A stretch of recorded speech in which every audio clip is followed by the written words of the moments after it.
All right. Hello, everybody. Welcome into a little mini crossover, Patriots Daily, Patriots Beat. Extra crossover for you today. No, we are not at the end of a block of practices, but with some time constraints at the stadium today, Metallica concert tonight. This is just how things worked out, and happy to do it. Get to be on with Taylor Kyles of Patriots Daily and Brian Hines, my co-host from Patriots Beat. And we have a ton to get to. As you can see, it was a busy practice. Taylor's still working, finishing up the practice notes and all that here as we get going. So just to kind of set the scene of what today was, first, I was hot. Like Very hot. The heat was definitely a factor today. They had the breaks in between periods a little bit longer than usual to let players kind of get themselves taken care of, get themselves hydrated. We saw a few players deal with issues with the heat today. Nothing major. I think Calvin Anderson was probably the biggest example of that, and he still came back in and finished practice. As for the practice itself, they were back in full pads after not being in pads yesterday. They resumed red zone work, which started yesterday, and that kind of made sense. Yesterday, without the pads, you kind of walk through it, figure out where you want to be, and then today you go back out there and actually execute it in full pads.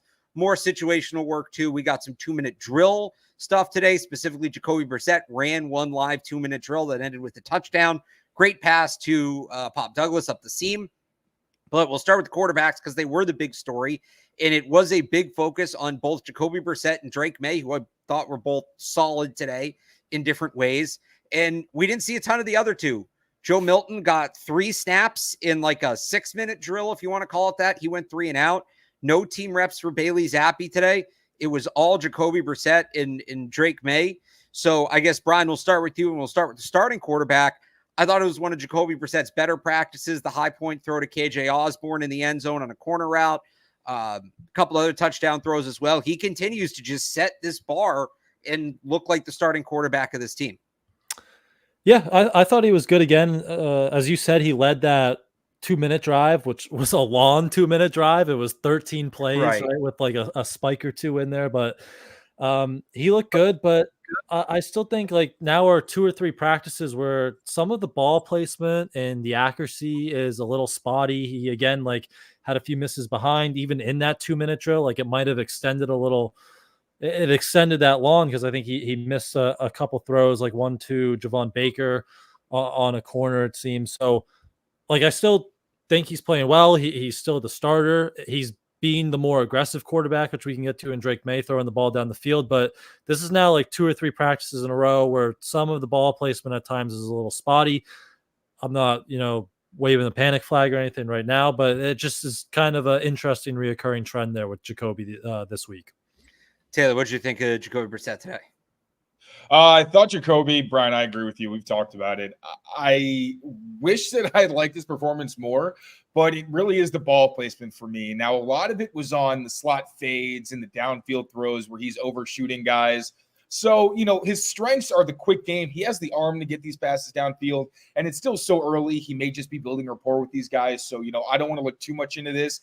And when it comes to the operation and the consistency, I definitely think that Jacoby Brissett continues to set himself apart. But this was also a day where Drake Maye, for the most part, although he was less aggressive, was more accurate and more consistent from a ball placement standpoint. But to that point, Drake Maye has not been aggressive, whereas Jacoby Brissett in all 3 of these padded practices has made an effort to push the ball downfield. So I like what he was doing for the most part. I thought he was fine, but I've read some places that, he had a really good day, and I just don't think I agree with this. I think that it was better than his past 2 practices, but plenty of room for improvement. Yeah, I mean, there's still room to grow. I guess when I say this was his best day, I just think like he had some more highlight throws than he's had on other days where he's just been more steady, but there were definitely some he could have spotted better. Drake Maye, like you said, kind of took the underneath stuff. He did flex that ability to throw on the run. He had a really nice throw to Kayshon Boutte in the front corner of the end zone, fit it into a tight window, but he's still not testing down the field. Kind of said today he feels like the defense is taking that away, but I don't know. Definitely not a negative day. After his first 2 days in pads were negatives, would you call today a positive day for Drake Maye? I would.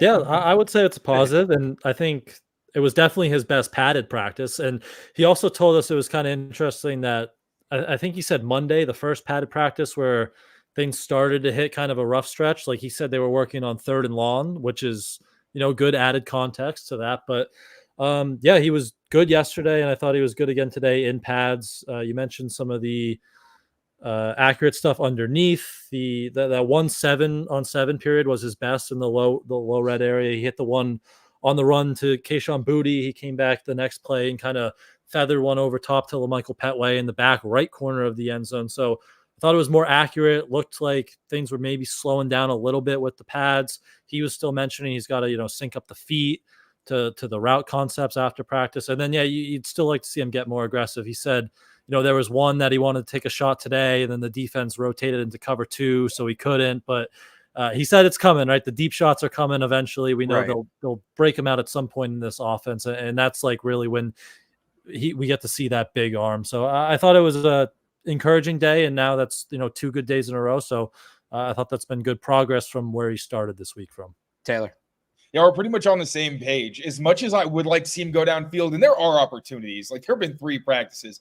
At some point, I highly doubt that against a second defense, there are some, some of the better defenders that mix in as well, but I doubt there haven't been any opportunities. So he's still getting along. Again, it's only been 3 days, and I like that he's at least knowledgeable of the fact that he hasn't really been as aggressive. And considering that was his whole MO in college, like this is not, he's going to take his shots. They're going to be calculated, but he is a very aggressive passer. So I want to see more of that. But with what he gave, again, he's not putting the ball in harm's way.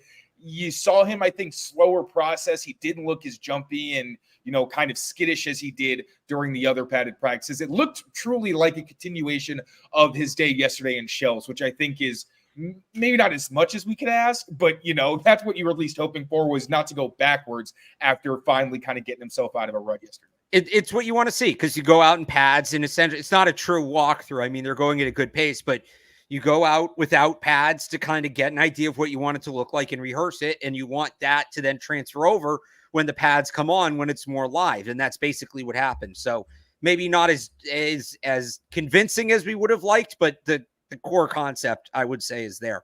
What'd you make of them really not giving Milton or Zappe any opportunities? Not that those two have gotten a ton, but today was the clearest divide between the two, Taylor. I think that Gerard Mayo's been reading Twitter. He knows what's going on. He said, Joe Milton's going back to being our best kept secret. So well then how come, and I've seen people have this theory, and I don't think it's definitely wrong, but Joe Milton was the one that got the one team rep between the two of them. Like, we didn't see Zappe at all. Yeah, I think this really does say more about Zappe. He was asked about it after practice, and he said, I want to be here. But it has felt like Joe Milton has had the advantage, because obviously it makes more sense for him to stick around, period. But really, Bailey Zappe hasn't made himself stand out. He hasn't done anything where you're saying, all right, this guy's been in the league for a while. Joe Milton isn't where he's at right now, but you're at least hoping he'll get there. Joe Milton's been pretty much as consistent as Bailey Zappe has. And I think today was showing you in this padded session, they wanted to get, obviously, their top guys reps. That probably had the most to do with it. And if they were going to give it to somebody, if it was going to be some third quarterback, Joe Milton is the logical choice, especially, I think, based on what we've seen with him trading off. But it feels like Joe Milton kind of has the edge in terms of those opportunities. But, just not great for Bailey Zappe. I had him as one of my losers after practice.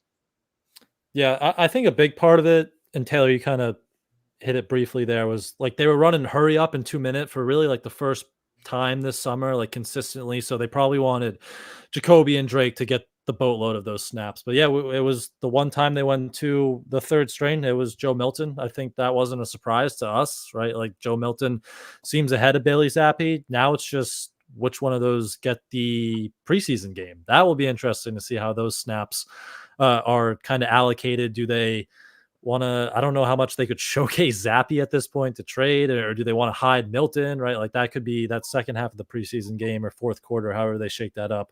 That'll be interesting to see how those snaps go. Yeah, the preseason is going to be very telling, I think, for where those guys are at. And we've talked a little bit about it on Patriots Beat. 12 scheduled quarters of preseason football, over under 5.5 for Drake Maye. All right, let me give you some, I got to do the math here to make sure that all these numbers fit. Over under 5.5 for Drake Maye. Oh, you did math so hard your camera cut out. I was going to say. Because I anytime I bump something on my desk, this happens. This is why I don't do math. He doesn't want to be perceived while he computes. 5.5. No. I'm going to go over. I'm going to say He gets 6. Yeah, Okay. I think even in the fourth game, or there's 3. Oh my God, I completely 12 quarters. 12 there's quarters. only 12 quarters, right? Over. I'll go over. Because I think whether he's trying to push Jacoby Brissett, which at this juncture, I'm just not sure if that's realistic with the current timeline. A lot can happen in a few weeks, but still it feels unrealistic. I think they're either going to want to see if he can push Jacoby Brissett, or at least be like, we're not going to see this kid for a while, so let's let him sling it and get as much tape as we can for him to improve and work on. Because I don't think that getting Bailey Zappe reps like in the 4th preseason game, unless he shows you something, you're like, maybe we can get a trade chip. I just don't see how it makes sense to give him reps instead of your young quarterbacks. All right, so you both said over 5.5 for Drake Maye. Yeah. Jacoby Brissett 3.5. Under. Oh, it's tough. 3. So that's I think 3 would be he plays 1 quarter in each game, essentially. Because I think plays the first quarter in one and a half and another and doesn't play the third. Really going to decide this is going to be like how they split up the top reps in that joint practice in Philly. Exactly. Yeah, against Philly, right? As Mike Felger likes to say, we got a show to do today. Yeah, over under 3.5. Even with Green Bay, the top offense practiced and they still got like 2 drives. Right. Yeah. Well. So what are we saying on Jacoby? Somebody said under. I don't remember who. I'm going under. I'm saying he gets 3. Taylor? I'll say under. I think in this game he's going to get like maybe 1 or 2 drives, and then like maybe a quarter in the second game, and he probably won't play in the third. All right, Joe Milton over under a half. 1.5. Sorry, over under 1.5 for Joe Milton. Over. Yeah. Bailey Zappe over under a half. Does he play in the preseason? Under Belichick. Under Belichick, they would not play quarterbacks in the preseason. There were quarterbacks that were here that just did not play. And that's back when there were 4 games. So I don't know if Mayo's going to be different. Do we see Bailey Zappe in the preseason? Yes or no? Like a total half or a consecutive half? No, over under half a quarter. Oh, it's basically, does he play? Yes or no? Because I had to do the math. So I think I have to go over because I think I'm at 11 quarters right now. So I need 1 more. So I think I did the math wrong here. So I had 5.5. This is why we don't do math live on the air. I'm learning a lot from Felger in this segment. 5.5 from Drake Maye, plus 3.5 from Brissett is 9, plus 1.5 from Milton is 10.5. And then the half for Zappe brings it to 11. So it gives you a flex quarter. All right, 1.5 then for Bailey Zappe. Over under 1.5 quarters of football for Bailey Zappe in the preseason. Under. Okay. Yeah. So that's kind of how I broke it down. And I ended up with 11 quarters. I think that flex quarter, we'll call it the flex quarter for me. Because I think Drake Maye gets 6. It's either Jacoby Brissett plays the first quarter of every game and then plays the full half in one game, or plays the first quarter 1 game, half in a game, and doesn't play the other at all. And maybe we get more Joe Milton in that game that Jacoby Brissett doesn't play. I would be surprised if Jacoby Brissett plays in all 3 games. Just the way teams around the league have handled the preseason recently. Here's a fun little random one. I'm literally just pulling this. What receiving core is going to be on the field with Jacoby Brissett during his first snap in the preseason? Just his first snap. 3 receiver set, yeah. Because I was going to say, I think they're going to let everybody mix in with Maye and Brissett. But the first series, I'm going to say no on Pop just because he's hurt. Like I think he would be in theory. But so I'm going to say there. I'm going to say Polk, Osborn, and I think they're going to give Juju a chance. I think Polk, Osborn. I think they're going to. Sorry. I think they're as respect to the veteran. Happy. I don't think they're gonna put the rookies on for the first drive. That's basically what I'm saying. Like, so Osborn. Oh, I forgot Thornton. So Osborn, Thornton, and who did I miss? Then maybe Polk, maybe Juju, depending on the message they want to send to the rookies. I was gonna go Osborn, Polk, and then if it's not him, Tyquan, and then my third was gonna be Booty. But Booty. Why Booty? I like that one. Well, we saw a lot of them today with Jacoby in that 2 minutes. So I don't know. And I like it won't be 2 rookies, right? And I don't think it's going to be Juju. So I think Booty could be a logical fit in that room at that point. Yeah. All right, no pop, obviously. Yeah, no pop. Yeah, I go Polk in the slot, X, Tyquan, Z, KJ Osborn. All right, I want to talk more about the wide receivers and we can get back to today's practice. But first, let's try to hear if I. Oh, Brian, you have it, right? Let's hear from our friends at Game Time. I hope I have it. Let's see. Let's see if it plays the right one. It's the dog days of summer here in Boston, which means it's time to get to some games over at Fenway Park. This baseball season, I'm using Game Time to land my Red Sox tickets. Game Time is an authorized ticket marketplace in Major League Baseball, which means getting tickets faster and easier. Prices on the Game Time app actually go down the closer it gets to first pitch. With killer last-minute deals, all-in prices, views from your seat, and their lowest price guarantee, Game Time takes the guesswork out of buying MLB tickets. It's super easy. You just open the app, click sports, and the games will be right there for you. Right now, you can get tickets to the Rollin' Red Sox for as low as $11. You can even buy parking for the game and check out your seat view right in the app. With Game Time, you can save up to 60% by buying last-minute tickets for sports, concerts, comedy shows, theaters, and more. Get the lowest price guaranteed, or Game Time will credit you 110% of the difference. Take the guesswork out of buying MLB tickets with Game Time. Download the Game Time app, create an account, and use code CLNS for $20 off your first purchase. Terms apply. Again, create an account and redeem code CLNS for $20 off. Download Game Time today. Last minute tickets, lowest price, guaranteed. I miss Mike. How to get Mike involved? I was going to say we got Mike involved, so there we go. We just kind of spit out a bunch of names of different receivers, but I want to start with somebody we did mention there briefly, and that's Pop Douglas. Still in the red non-contact jersey, but yesterday we started to see him in team drills. Today, can I call him a full participant in team drills? Like he was regularly involved. He's still in the red non-contact, so he's not technically a full participant, but his impact, he doesn't need to be for his impact to be felt. Jacoby Brissett raved about him after practice, said he has the ability to threaten the defense deep, called him a weapon for the offense. You can see how things go to another level when he's on the field, and to see him have this start's encouraging after last year, Brian.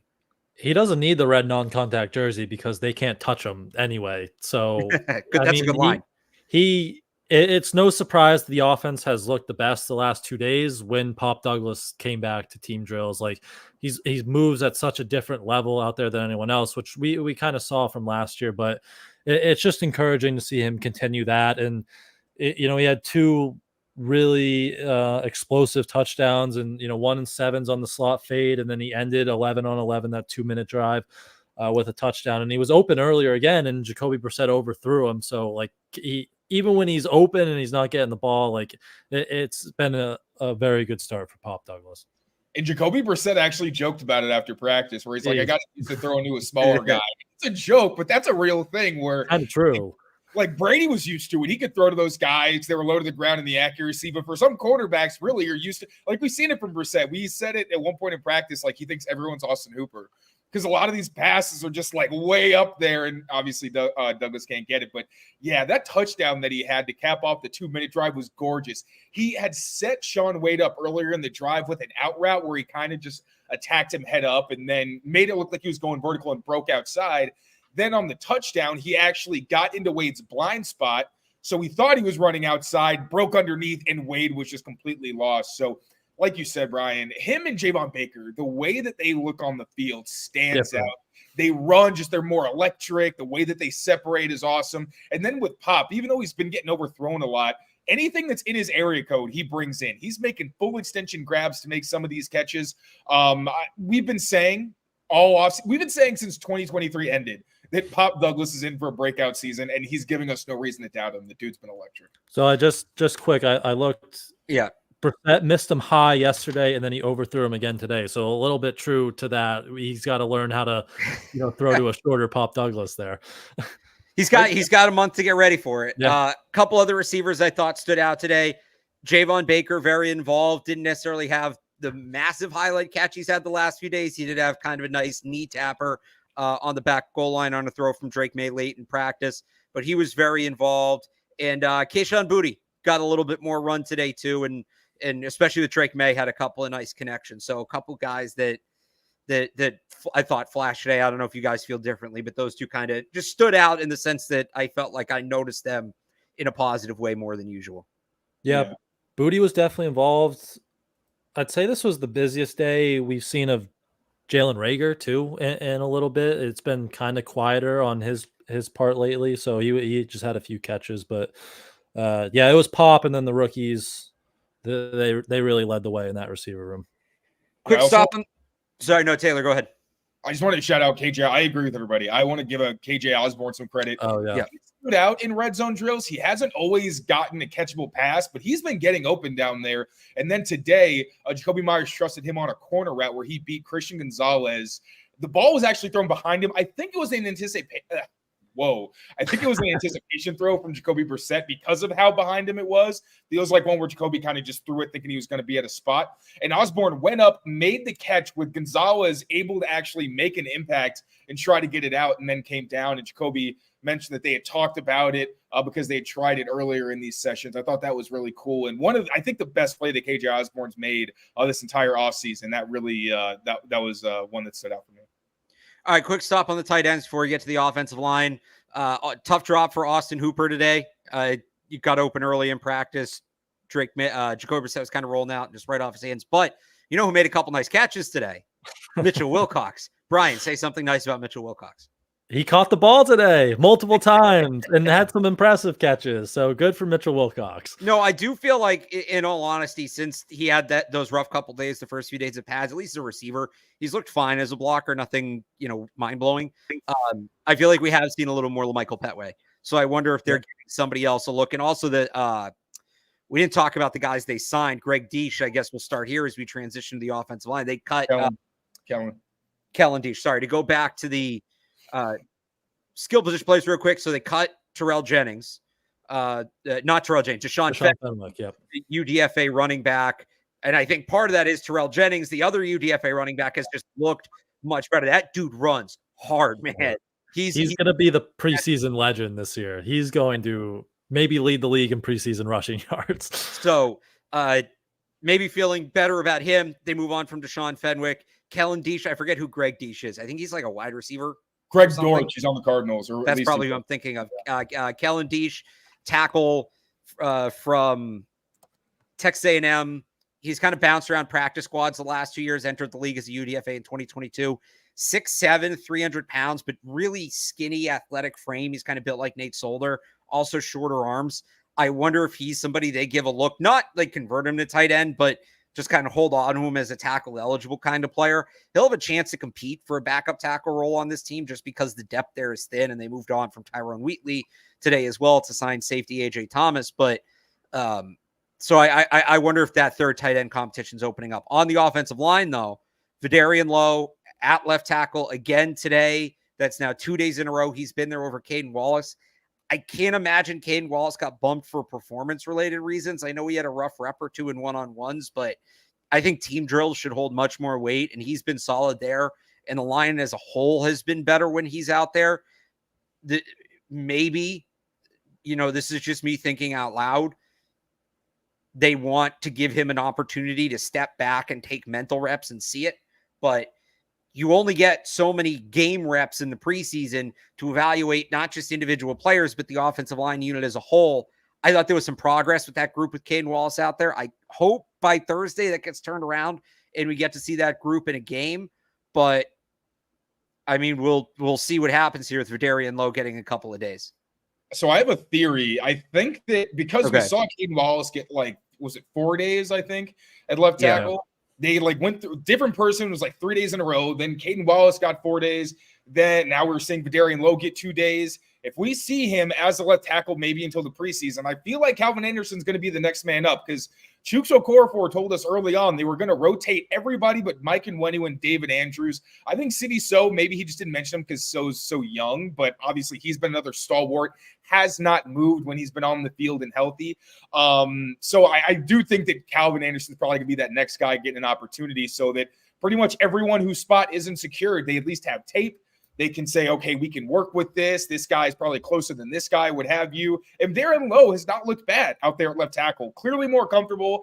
I think that maybe Scott Peters' system's working with him because he can actually use independent hands, where last year he's trying to chuck everybody like most people on the offensive line, and that did not work in his favor. So it's going to be interesting to see how this competition plays out. Brian, did anyone put any stock into Calvin Anderson replacing Chuks Okorafor? In that it was in the 2-minute drive, right? At right tackle.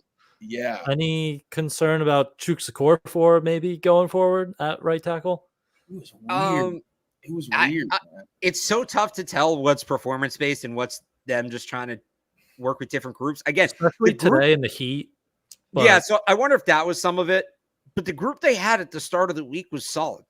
So I don't know. That's the annoying part. Like, it seemed like that group was building some momentum, and we've talked so much about the continuity.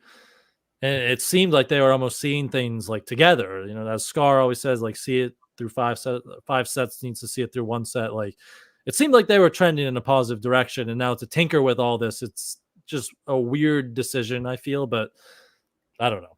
All right. So let me ask you guys this, since we're talking preseason, even though it's supposed to be like a daily show, starting offensive line Thursday night, left to right.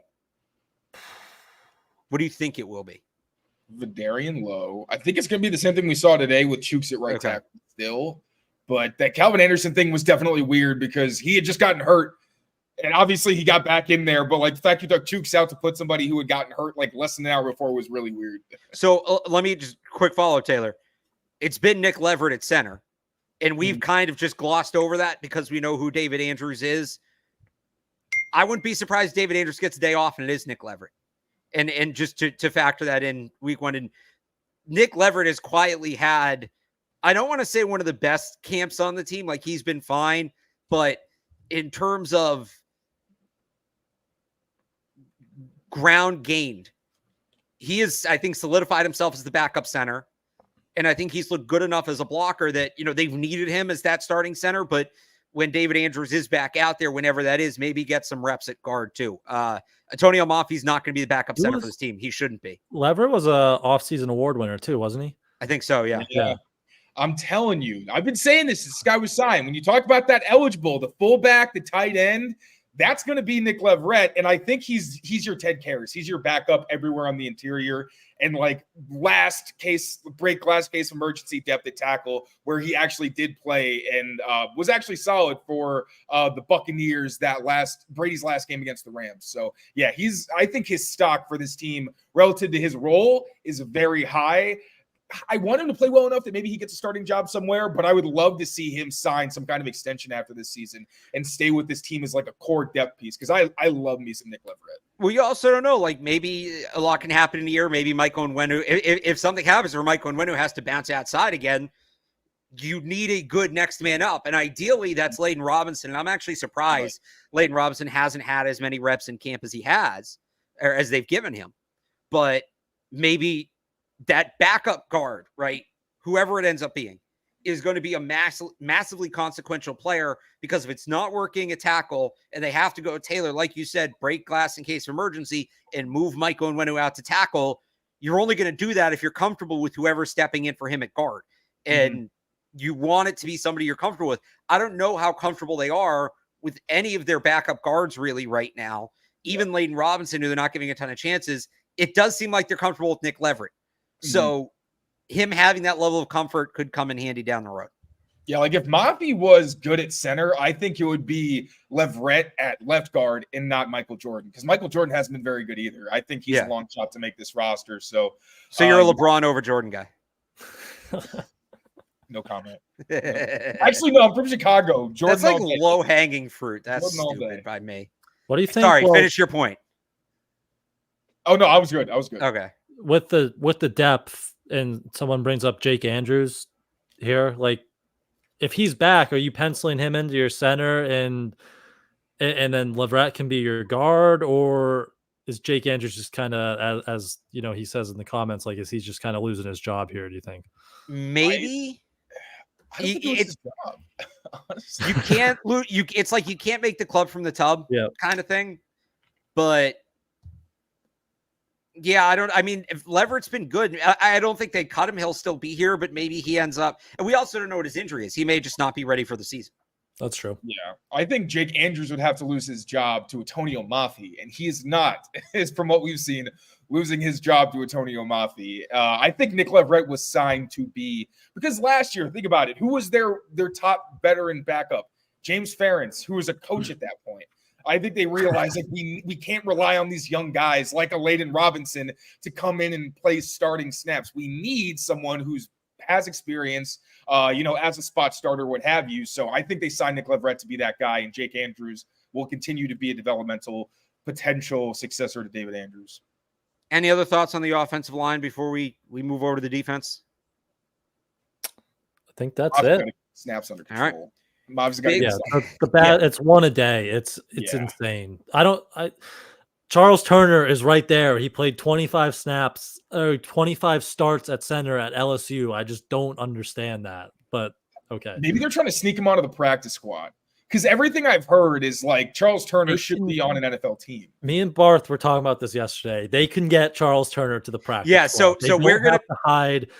We weren't specifically talking about Charles Turner. We're just trying to be better about that as a whole, where not every single player has to sneak through or get hidden throughout the preseason. Like Charles Turner was a UDFA. They can get him to the practice squad, even if he has a good. He played center in the SEC though. Like. He's every not year UDFA. I mean, yeah, but like I think he was like priority UDFA. Where one of those guys who, I mean, I could be wrong. I'm just tired of wasting 1 or 2 Drake May snaps every practice because Antonio Maffei throws the ball in the dirt, or it's and when you literally have a center just playing guard right next to him, it's annoying. It frustrates me. And I don't get why they don't play him at guard, because like guards and centers still pull in their scheme. It'd be one thing if it was like, yeah, they don't want to make guard because he's not athletic enough. I don't really get what the whole Maffei at center experiment is, because he's not even repping at guard. It's not like they just want to give him new skills. We haven't even seen him play guard since like early in the spring. So this experiment doesn't make a lot of sense to me. In Scott Peters we trust, but I'm sick of it too, Brian. So I just want to add on the practice squad thing, because this was a Patriots beat pledge, Taylor, that every year we have 7 or 8 guys that we say, oh, they can't cut him. He's not getting to the practice squad. Here's some of the players who made the practice squad last year: Joshua Bledsoe, Kevin Harris, Ty Montgomery, Ronnie Perkins, and let's not forget Malik Cunningham. Bailey Zappe. Bailey Zappe, too. That's right. They got Bailey Zappe. Eventually, he didn't even make the initial practice squad. He cleared waivers and was a free agent. And then they signed him to the practice squad. So when did Ronnie Perkins get picked up by the Broncos? That was a few weeks in. Okay, got it. So maybe you don't want to leave some of these guys there. But, and look, they went out and claimed Pharaoh Brown, who ended up being a useful player. But I think they can get Charles Turner to the practice squad. I think they can get Kayshon Boutte's another player we've talked about, potentially to the practice squad. Some of these corners. The only guy I'm legitimately worried about is Joe Milton. Yeah. And that's if he plays really well, because he has like unique traits and he's a quarterback better than, I know Zappe got there last year, but it's a different circumstance. Joe Milton's the only one that I look at and I say, I might have pause in getting him there. Anybody else, there's certain guys like, yes, it would suck to risk it, but I'm not going to sit there and be like, you can't move him. And the funniest thing is, we talk about this, and Deshaun Fenwick was one of my guys. If he made it to that point, he would have had to play well in the preseason, obviously, but he would have been one of my guys. Like, you can't risk it. You can't try to get him out of the practice squad, and he didn't even make it on the roster. Meanwhile, as we make this pledge, they're going to get like 8 guys claimed this year. So we're well aware you can blame us for that. On the defensive side, the big story, Matthew Judon out there today in full pads. And I was on 98.5 with Andrew Callahan after practice, and Callahan made this really interesting point. I didn't think of it this way. Under Bill Belichick, Matthew Judon did not practice in full pads during a contract dispute. He never did that. He did that today. And I think that's notable. And that's not necessarily to overly hype up Gerard Mayo or anything. I think it is a credit to Mayo for sure. But the real point I'm trying to make is that doesn't happen if he doesn't feel like there's progress. Now, progress towards what? Is it an extension? Is it a trade? Is it just a bump this year? Like, that's where we're still in the dark. But I was on here 2 days ago saying, I don't know what the path back is. Came back on yesterday. I think the path is just forgive and forget. And that's kind of what it looked like today. And they somehow, some way got him out there. Brian, yeah. Because I might have like a little bit of a hotter take. Okay. Well, I don't have much of a hot take. I just think it's optimistic that he's out there. And the fact that we're at this point after what happened 4 or 5 days ago on Monday is still kind of just shocking to me. And again, I don't know how much, we want to put that on Gerard Mayo or if there was progress towards something behind the scenes, but I would say it's encouraging that he's out there at this point. I think his extension was like August 4th last year, so maybe we're right in that ballpark where if he's in pads now, maybe he feels comfortable and confident something's going to happen. So I think it's optimistic, but I'm excited to hear Taylor's hot take here now. You already heard it. You already heard it at Citizens. Oh, okay. But basically, my one concern is I want to be optimistic. Like, I thought this was just going to get worse. I wasn't sure when this was going to get resolved. And the fact that he didn't just show up for shells, but showed up and practiced in pads was shocking. But at the same time, the whole coming in through the back entrance for the second day in a row, not playing catch with the fans. He hasn't been himself, at least from what we can see, where Judon is always someone where if it weren't for the red sleeves, you'd be able to notice him because he's very, flamboyant. He's always moving around and being Matt Judon. We haven't seen that the past 2 days. He seems like a totally different person. This locker room, they said they want people to be themselves. Rod Mayo said, I'm not trying to turn these guys into, contract disputes happen. I want them to be themselves. Judon, having done the exact opposite, makes me feel like he's doing this, but he's not happy. You know what I'm saying? It just feels odd that he's gone out of his way to stay in the background. Either he's being punished and they're like, you need to stay out of the spotlight, or he's doing it. Either way, it doesn't make me as comfortable. If it was Judon being Judon, I'd be like, hell yeah, they're probably close to something. But I'm just like, is this Mayo being be a professional and we'll try to figure out a way that maybe we can trade you and we can both be happy, but just make this look civil so you don't look bad and that we don't look bad? I don't know which one it is yet. So I'm still not sure that I can go one way or the other. But either way, I think it is a positive sign for this regime that, Kyle Duggar's situation looked like it might get a little bad because he said he wanted more money. He didn't like the transition tag. Was it transition tag or exclusive? Yeah. Whatever. Hell, I learned about 2 new franchises. Transition tag, yeah. And then Javon Godshaw with the hold in, they got pretty much resolved immediately where he stops holding in and he participates before the deal gets done. We keep saying, all right, they're testing this regime, and they've come out looking pretty solid, all things considered. So credit for that, but I'm not convinced yet that a contract is coming. Fair enough. No, like I said, it was yesterday, Gerard Mayo said, we talked and we're moving forwards. Moving forwards can mean just about anything. We're moving forward with the contract. We're moving forward with the trade. We're moving forward with business as usual. But the fact if he's not out there, other teams are going to worry. Other teams are going to have questions, and he doesn't want to get traded somewhere that he's not going to get an extension.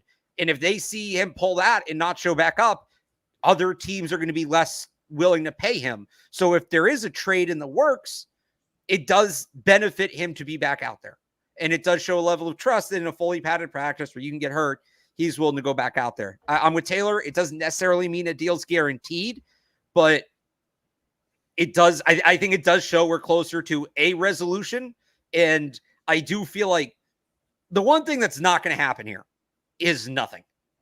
The one thing that's not going to happen here is he plays the year on the 6.5, which, by the way, does not become guaranteed until week 1. If he were to get hurt and not make the roster, he doesn't get paid.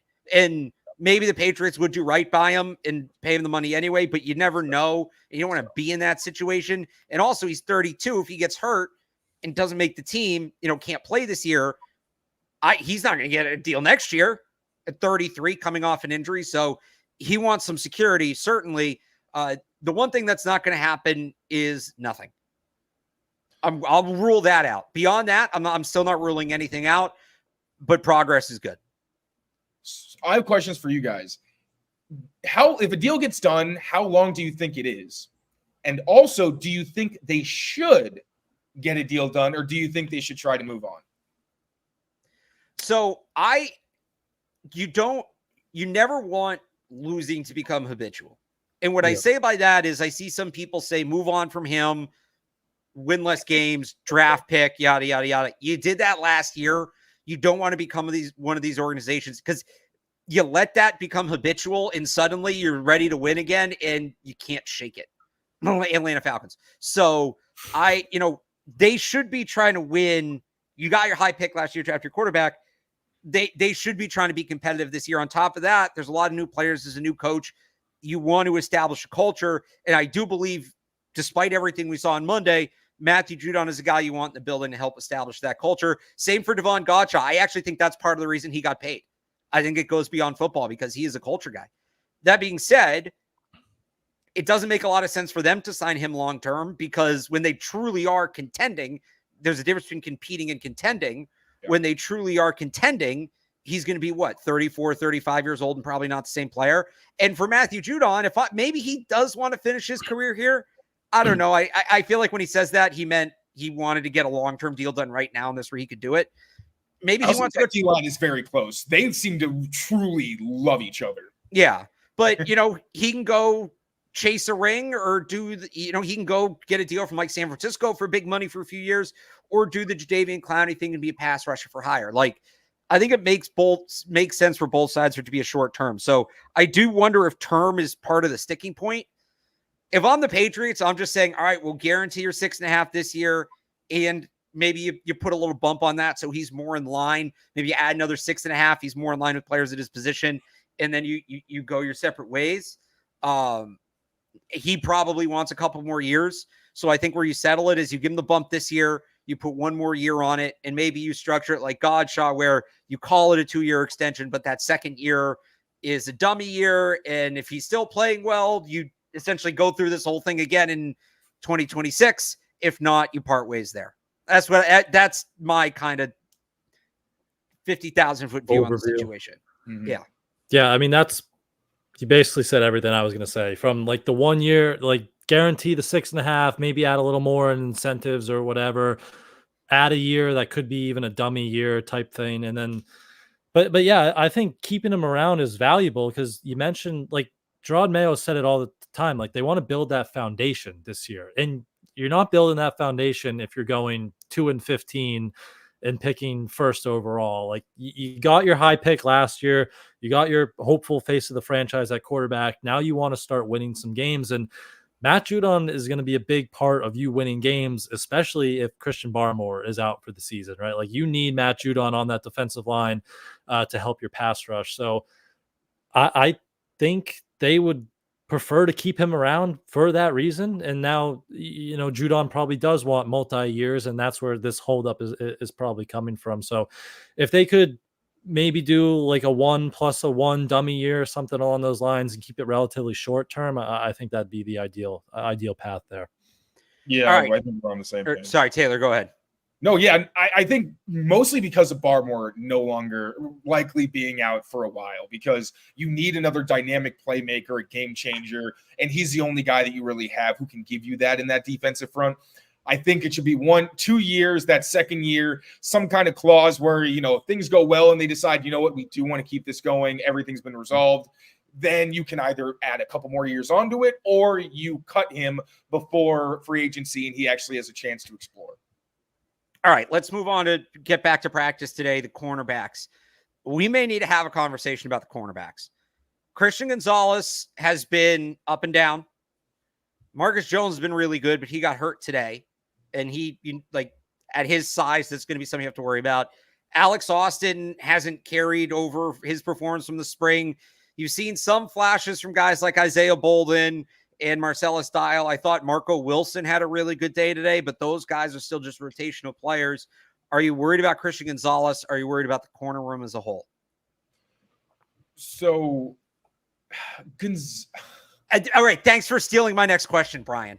Let's get through this and then we'll get to that. I was legitimately. Okay, we're going to get to that because one thing at a time. Yes. One thing. Talk to me about the corners currently on the roster, especially Christian Gonzalez.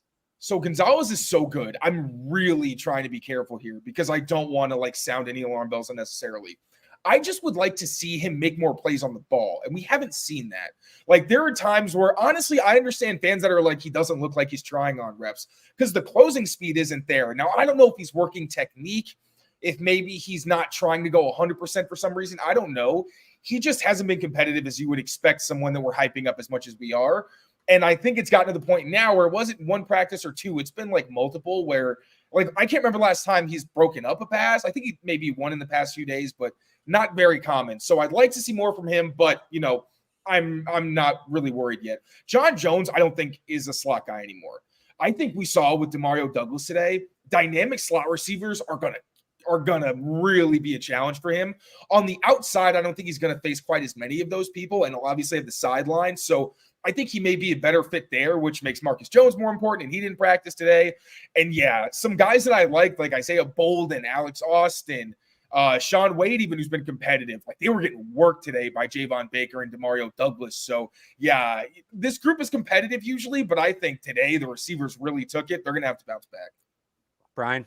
Yeah, Barth, we talked a lot about Christian Gonzalez yesterday. Like, I'm not really worried about him. Most of his losses seem to be in one-on-ones. And it is like last year, he was getting his camp. It was, I think, a little better because he was getting those deflections. He was getting those pass breakups, which we're not seeing this year, but maybe still some of that is he's working as, like, this is the first time he's been full game speed since October last year. So maybe he's easing his way back in the thing. So I'm not worried about him, but yeah, those younger guys, the Isaiah Boldens, the Alex Austins, who we were really high on in the spring and they looked really competitive, they've kind of fallen back down to earth the last few days, right? Like, Alex Austin's been beat the last couple practices. Isaiah Bolden kind of had a rough stretch moving inside, outside today a little bit. So yeah, maybe the door, will kick it back to you, Barth. Maybe the door is open for a certain reunion with an old Patriot cornerback. Yeah, now that that room isn't maybe looking as hot as we thought it was a few weeks ago. For those listening on audio only, Brian held up a picture on his phone of Stephon Gilmore in a Patriots uniform. I this whole time, when the corners looked good, when they didn't, I said I'd make the call, because the one thing about this room outside of Jonathan Jones, it is a young room. And I think that kind of veteran, not to take anything away from Jonathan Jones, but it's a lot of young guys. Another veteran in the room couldn't hurt. And I still think Gilmore can play. He's not, I don't think he's, quite the player he was when he won Defensive Player of the Year, but he can still play, and it does feel like they need another body, especially on the boundary. I don't know. I'm not totally worried about Christian Gonzalez, and Evan's big on this. Has talked about, like, he's kind of using camp as a feeling out process, and maybe this is a case of he's trying things, he's experimenting, and he's not necessarily approaching it the same way he'd approach a game, which, okay, like, I guess we'll see. But it was early to be doing that, but coming off the injury, like, they do need him to be good. Like, they need him to be good. They need him to be great, if we're being honest. Right. I mean, they need him to carry. He's supposed to be the carrying force in that secondary. They've already lost their carrying force on the defensive line and Christian Barmore. Their second level blue chip player, Matthew Judon. We have no idea what's going on with him. He's a wild card, so you don't want to also lose your blue chip player in the secondary, or at least lose him playing at a blue chip level in Christian Gonzalez. I don't know that Gilmore is still a blue chip player, but he's a damn good football player. This team needs some more of those. I would make the call. I would certainly make the call, and maybe he'll have opportunities from contenders. I do wonder if him not signing to this point, anytime a guy doesn't sign at this point, you wonder what the market is. I do think there's some guys that simply say, I have this pedigree. I'm Stephon Gilmore. I was a defensive player of the year. I don't need to go through the dog days of camp. Zeke did this last year, right? When did Zeke sign? It was after the first preseason game, right? Right before the Packers joint practice, wasn't it? Yeah. Right. Oh, yeah. He debuted in Green Bay, I think, right? Yeah. So maybe that's just the case with Stephon Gilmore right now. Like, maybe he's taking calls and just saying, I don't want to run hills for a month. Call me when we're 2-3 weeks out. I'll show up and lock down whoever you need me to lock down. But yeah, I'd make that call. I'd certainly make that call if I'm the Patriots. That doesn't change. Like, I've been on that before we saw the corners kind of teeter, but all the more reason now to make the call. And I just hope that expectations are in the right place if that were to happen, because Gilmore. They won't be, but it's cute that you think. Of course, but like, we need to remember that Gilmore. The play that I have burnt in my memory is that, like, in-breaker he had against Garrett Wilson, where he just took off and left Gilmore in the dust. Like, he's not the same crazy elite athlete that he was, but he's instinctive and he'll be competitive. And the biggest thing he's going to give you is a crazy amount of knowledge for Christian Gonzalez and the other young guys.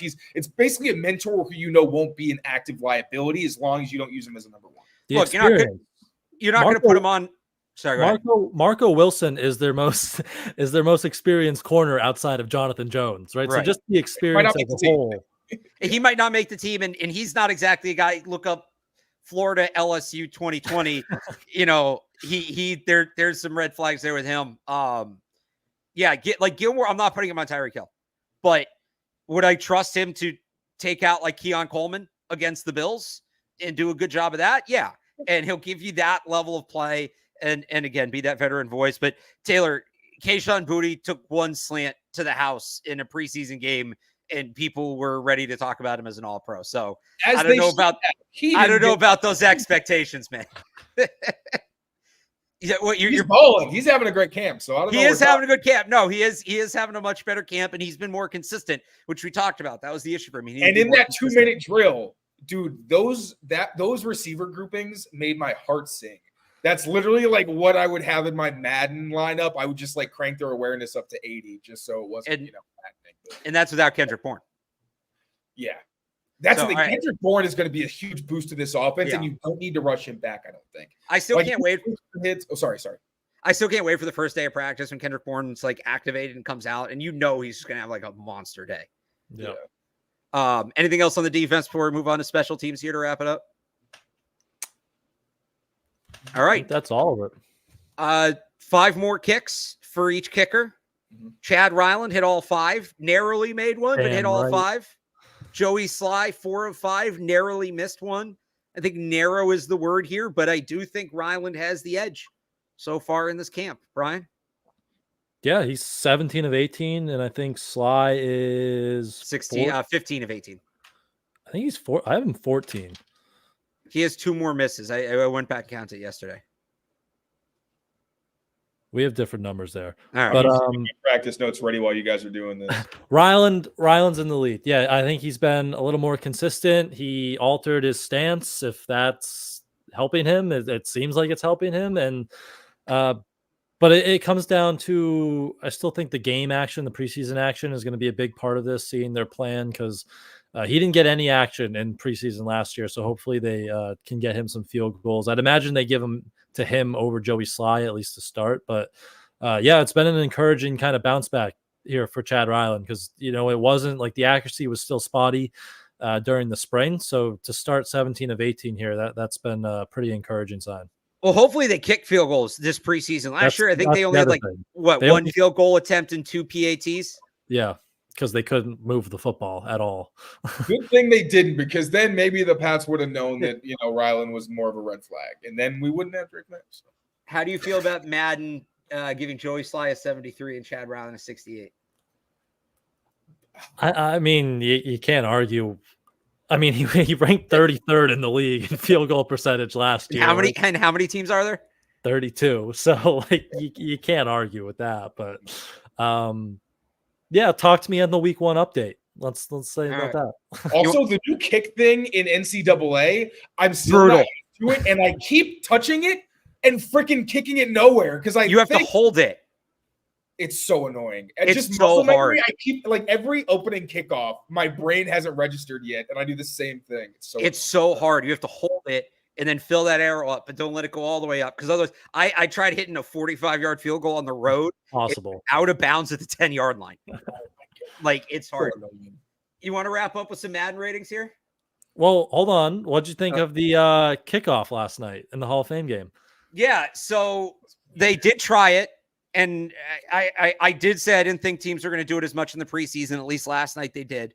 I thought it had a chance to be exciting. That field blows. That field freaking sucks, man. 10 kept slipping for the Bears. I thought he needed to get new cleats. It was crazy. So if they weren't playing on a freaking slip and slide, I think you might have seen something cool. But there was one where one of the Bears returners had a cutback lane. He was gone, and he fell flat on his ass. I'm sure somebody's going to clip that, but it was interesting. It was interesting to see. They did start going with touchbacks later in the game, and it's going to be interesting to see how it plays out. Yeah, it seemed like they returned a lot, but shout out to the teams for actually scoring points and giving us kickoffs. But it seemed like everything was pretty vanilla with what they were running, but a lot of penalty flags. So, false starts, that's going to be something they'll have to work through. And then even the times they didn't slip, I feel like there were holes to hit and they just the returners weren't. So that could be something we've talked a lot about. Maybe a running back is best as your returner because of the added vision. I don't know who the Bears and Texans kick returners are. But like we've seen Antonio Gibson back there a good amount for the Patriots. Like maybe that's something where you want a running back or someone with plus vision back there to kind of capitalize on those rushing lanes. Yeah, we're going to need some performances where we get big returns. Otherwise, it's going to look really bad if you just get like 7 returns a game, but it's really just an added running play and no one's going anywhere. When your whole thing was like, oh, it's safety, more chaos, but it's like, yeah, but for what, But it's still so early. We got to see a decent field first. Yeah, somebody's going to figure something out that'll break it open. All right, want to do some Madden ratings here at the end? Because this is Patriots Beat. Technically, we do this every year to spite Evan. Yeah, sure. Patriots do not have a player rated over 90 this year. They don't. Their top 6 players are all on defense. Matthew Judon, 88. Jabril Peppers and Jonathan Jones are both 85. Jelani Tavai and Kyle Duggar are both 84.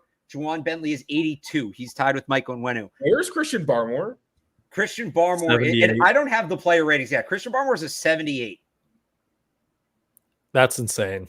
So there's some crazy things here. What are they watching? Why? How do you justify that? This is why I like talking about Madden ratings. Well, let's start here.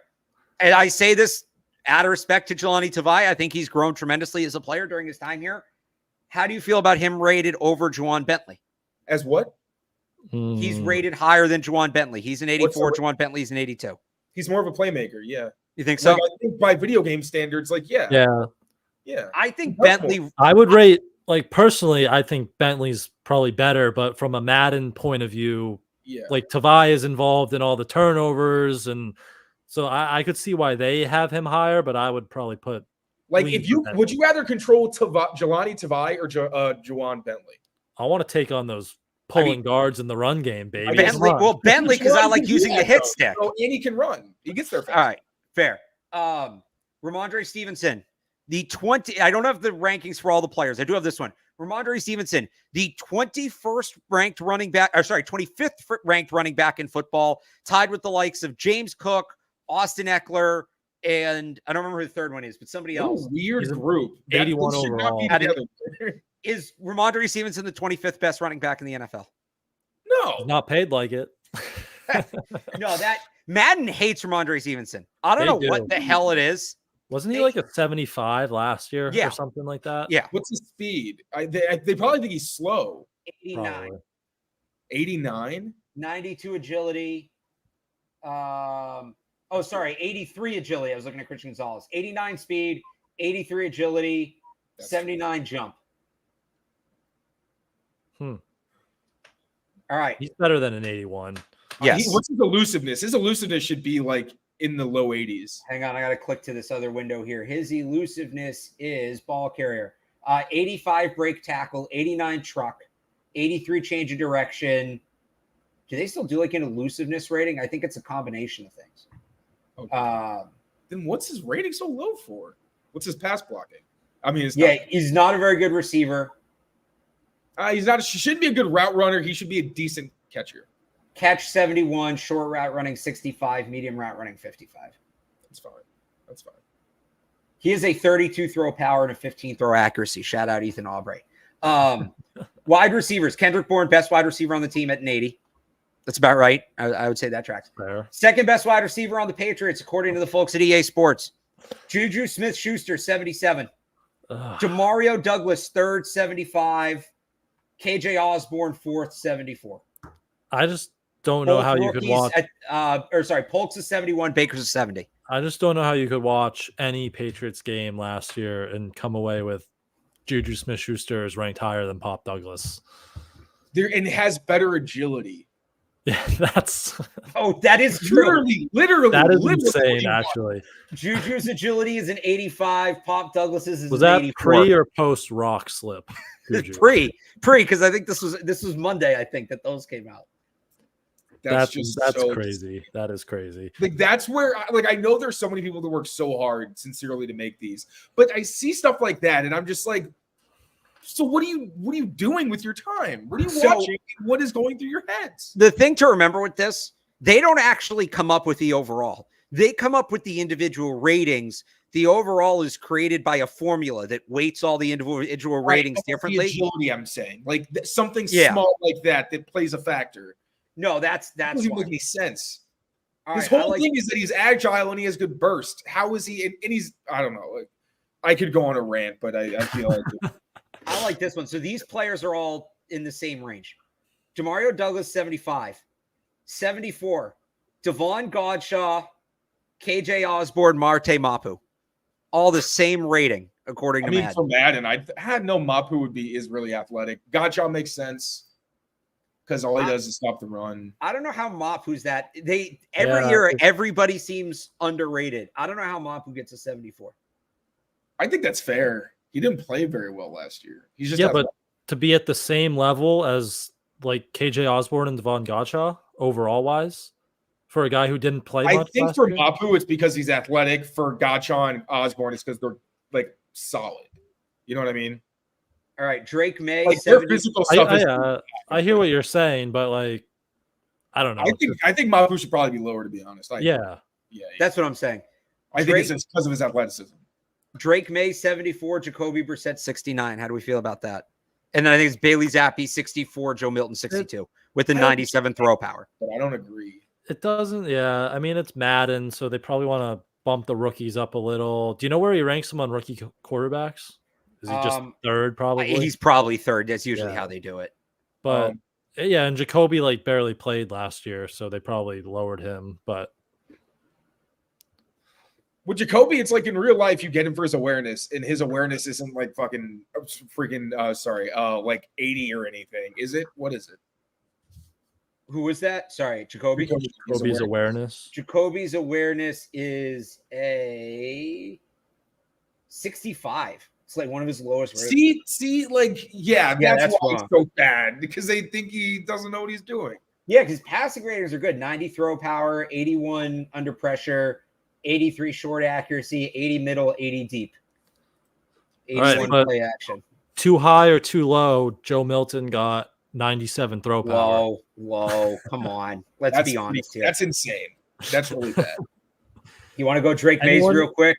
And then throw it over the mountains. If you do a Madden franchise and you don't just avoid the quarterback position and draft Joe Milton in like the 30th round, you're not doing a Madden franchise correctly. Drake Maye got 94 throw power. Just throw on the run. They don't have it here. That's fair. How do you feel about Keon White as 71? Yeah. That seems that's low. Also where I don't know how Mapu's higher than him. Yeah, I'd like switch. Yeah, that's another one. Probably. If you swap them, that'd be more fair. 74 for White, 71 for Mapu. Also, Joe Milton having lower throw power than Drake Maye. No, he doesn't. He doesn't. Joe Milton's 97. Drake Maye's 94. Oh, 97. Oh, I think I heard. Okay, I got mixed up. Sorry. The worst players on the Patriots. Some of you have a problem with any. Well, Tyrone Wheatley's not here anymore. These are the only guys that are 60 or lower. Tyrone Wheatley, Mitchell Wilcox, Christian Ellis, and Joe Cardona. Because Madden still can't figure out long snappers. Brian, you want to take your victory lap on Mitchell Wilcox here? You want to tell you his catch radius is his catch rating is a 74. His catching is a 74. Yeah, spectacular catch is 77. We're guessing what his overall is. No, it's I'm just taking a victory lap. He's the second worst player on the team. Oh my god, dude! I was gonna. Christian Ellis all right, he doesn't deserve a 59. Okay, that's cyberbullying. No, that's not cool. He's a 60. Yeah, like he's played NFL snaps. If you've played more than like 100 NFL snaps, you should be at least like a 63. You know. All right. So here's who's below. Am I wrong? 50s is just disrespectful. Yeah, here's who's below 63, Taylor. Here's who's below 63. Antonio Maffey, Brendan Schooler, Jeremiah Farms, Joe Giles Harris, Joe Milton, Kawan Baker, Kevin Harris, Tyrone Wheatley, Mitchell Wilcox, Christian Ellis. Kevin Harris, that's crazy. Brendan Schooler, they just don't recognize him as he's a safety. His awareness must just be terrible because he's athletic and he's a good tackler. His zone coverage is in man. Yeah, his awareness is really bad. It's 54. Yeah. I thought you were going to be mad about Jeremiah Farms. That's your guy. I know. Yeah, but I understand he didn't play a whole lot. I understand why they think he's bad. But they didn't watch him clearly. They were just like, "Oh, here's a guy." Well, we'll see. Here's a guy. They adjust him every week. Oh, I know. I have one more thing actually I want to look up before we wrap this up. Anybody want to guess Mac Jones' Madden rating? I actually don't know what this is. If you're still here and you don't care about Madden ratings, you are allowed to leave. Like, we already talked about practice. We do this every year because somewhere Evan is crying about it.